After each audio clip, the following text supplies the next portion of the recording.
খরচ করতে হয়, এই টাকাটা আপনাকে খরচ করতে হবে। এই যে 4টা জিনিসের কথা বললাম, এই 4টা জিনিস যদি আপনার কাছে থাকে, অবশ্যই অবশ্যই আপনি ইনকাম করতে পারবেন, দারুণ ইনকাম করতে পারবেন। আপনার ইনকাম করা নিয়ে তখন আর কোনো টেনশন করতে হবে না। আপনি জাস্ট কাজ করে যাবেন, কন্টিনিউয়াসলি কাজ করে যাবেন। আপনার ইনকামের দিকে তাকাইতে হবে না, আয়ের দিকে চিন্তাও করতে হবে না। তবে এই 4টা জিনিসের মধ্যে যদি একটা জিনিসও কোনো কারণে মিসিং থাকে, একটা জিনিসও যদি কোনো কারণে বাদ পড়ে যায়, আপনি কিন্তু যতই চেষ্টা করেন না কেন ইনকাম করতে পারবেন না ঠিক মতন। সো আমরা যেহেতু সবাই ফ্রিল্যান্সিং করতে এসেছি, 4টা জিনিস আমাদের প্রয়োজন। কয়টা জিনিস? 4টা জিনিস। এই 4টা জিনিস আমাদের প্রয়োজন, তাই না? এই 4টা জিনিস আপনার কাছে যদি থাকে, ইনশাল্লাহ অবশ্যই অবশ্যই আপনি সফল হতে পারবেন। তো প্রথমেই আসি ডিজিটাল মার্কেটিং এবং ফ্রিল্যান্সিং এর ক্যারিয়ারটা আসলে কেমন। এক কথায় যদি আমি বলতে চাই, ক্যারিয়ারটা চমৎকার। যে কাউকে আমি রেকমেন্ড করি ডিজিটাল মার্কেটিং এর কাজটা করার জন্য। কারণ ফ্রিল্যান্সিং এর অন্যান্য যেসব কাজ রয়েছে সেই কাজগুলো শিখতে কিন্তু লম্বা একটা সময় খরচ হয়ে যায়। ডেটা এন্ট্রি বলেন, ওয়েবসাইট ডেভেলপমেন্ট বলেন, গ্রাফিক ডিজাইন বলেন, কোডিং বলেন, এই যে কাজগুলো রয়েছে এই কাজগুলো শিখতে লম্বা সময় লাগে। 2 মাস, 3 মাস, 4 মাস সময় লেগে যায়। তারপর আপনাকে সেটার পোর্টফোলিও বানাইতে হবে, সেখানে নিজের বাইরের সাথে কমিউনিকেট করতে হবে, ট্রাস্ট বিল্ড করতে হবে, অনেক ধরনের ব্যাপার রয়েছে সেখানে। আপনার ফার্স্ট ইনকামটা পেতেই দেখা যাবে যে 5-6 মাস লেগে যাবে। সেখানে আপনি যদি ডিজিটাল মার্কেটিং এর কাজটা শিখেন, এখানে কিন্তু কোনো ঝামেলাই নাই। মার্কেটিং এবং ব্র্যান্ডিং এর কাজ, মার্কেটিং এর কাজ করবেন, মার্কেটিং এর কাজ করে প্রথম দিন থেকে ইনকাম শুরু হয়ে যাবে। পাশাপাশি স্কিল ডেভেলপমেন্ট করবেন লং টাইম ক্যারিয়ার বিল্ড আপের জন্য। ব্যাপারটা চমৎকার না? এবং আপনি পৃথিবীর যে কোনো প্রান্ত থেকে কিন্তু ডিজিটাল মার্কেটিং এর কাজটা শুরু করতে পারবেন, হাতে একটা ডিভাইস এবং ইন্টারনেট কানেকশন থাকলেই হবে। ঠিক আছে? আচ্ছা, এখন ডিজিটাল মার্কেটিং করব নাকি চাকরি করব, এরকম প্রশ্ন আসতে পারে না? দেখেন, আপনি যদি চাকরির কথা চিন্তা করেন, বাংলাদেশের প্রেক্ষাপটে কি চাকরি পাওয়াটা আসলে সহজ? মোটেও কিন্তু না। অনার্স মাস্টার্স পাশ করে একটা ছেলে বা মেয়ে চাকরির জন্য ঘুরে বেড়াচ্ছে মানুষের দ্বারে দ্বারে, তাই না? একটা চাকরির জন্য। আপনি যখন অনার্স মাস্টার্স পাস করবেন, আপনার এক্সপেকটেশন কি থাকবে? একটা ভালো চাকরি পাবো, একটা মোটা অঙ্কের স্যালারি থাকবে। আসলেও কি পাওয়া যায়? মোটেও না।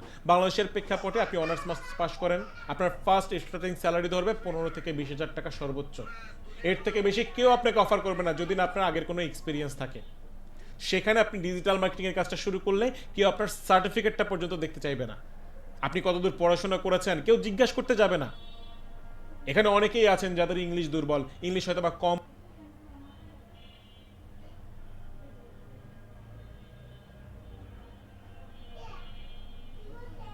পারেন না, সমস্যা নাই। আপনি চাকরির কথা চিন্তা করেন, চাকরিতে সকাল 10টা থেকে বিকাল 5টা, 6টা, 7টা পর্যন্ত আপনাকে অফিস করতে হচ্ছে। ডিজিটাল মার্কেটিং এ এমন কোনো ওয়ার্কিং টাইম নাই। আপনার যখন ইচ্ছা তখন কাজে বসতে পারতেছেন, যখন ইচ্ছা তখন কাজ থেকে উঠতে পারতেছেন। সারাদিনে 3 থেকে 4 ঘন্টা এই সময়টা যদি আপনি বের করতে পারেন, সেটুকুই যথেষ্ট। ইভেন আপনি যদি মনে করেন চাকরি বা ব্যবসা এগুলোর পাশাপাশি আপনি ডিজিটাল মার্কেটিং এর কাজ করবেন, তাও করতে পারেন। সেখান থেকে একটা এক্সট্রা ইনকাম কিন্তু আপনার বের হয়ে যাবে। আপনাকে বসের ঝাড়ি শুনতে হবে না, বকা শুনতে হবে না। আপনি এখানে নিজের বস। আপনি নিজের ইচ্ছা মতন স্বাধীন মতন ভাবে কাজ করতে পারবেন। ঠিক আছে? মাস শেষে স্যালারির জন্য অপেক্ষা করতে হবে না। নিজের ইনকামের টাকা নিজেই তুলতে পারতেছেন। অনেক আপুরা আমাদের আজকে এই ক্লাসে আছেন যারা নিজেরা কিছু করতে চান, হয়তো বা বাসার থেকে পারমিট করে না, বাইরে গিয়ে কাজ করার সুযোগ নাই, বাচ্চা কাচ্চা আছে, সমস্যা নাই। ডিজিটাল মার্কেটিং এর কাজটা কিন্তু আপনি বাসায় বসেই করতে পারছেন। আপনার যদি মনে হয় যে বাসায় বসে কাজ করতে ভালো লাগছে না, চলে যান কক্সবাজার, সারাদিন সমুদ্রে বন্ধুদের সাথে লাফালাফি করেন, ঝাপাঝাপি করেন, রাতের বেলা 2 থেকে 3 ঘন্টা 4 ঘন্টা যদি মোবাইলটা বের করে কাজটা করতে পারেন, তার মানে কিন্তু ইনকাম চলে আসতেছে। আপনাকে কিন্তু আলাদা করে ল্যাপটপ কম্পিউটার ক্যারি করতে হচ্ছে না। মোবাইল ফোন দিয়েই আপনি কাজটি করেন, দেখবেন যে অটোমেটিক কিন্তু আপনার ইনকামটা জেনারেট হচ্ছে।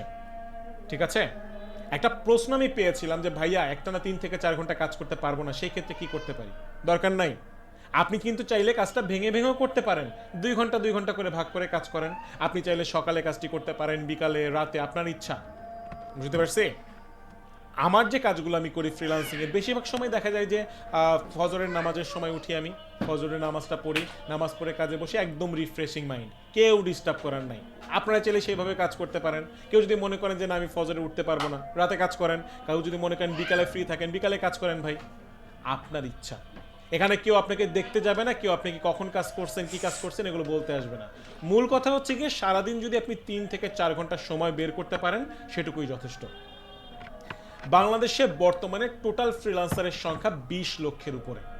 লাস্ট 1 বছরে শুধুমাত্র ফ্রিল্যান্সিং এই খাত থেকে রেমিটেন্স এসে $1.5 বিলিয়ন প্লাস। 1.5 বিলিয়নে কতগুলো শূন্য হয় জানেন? 1.5 বিলিয়ন কিন্তু টাকা না, ডলার। এই টাকাটা ইনকাম করেছে বাংলাদেশের ফ্রিল্যান্সাররা। তাহলে বুঝতেই পারছেন বাংলাদেশ কত সম্ভাবনাময় একটা দেশ ফ্রিল্যান্সিংয়ের জন্য।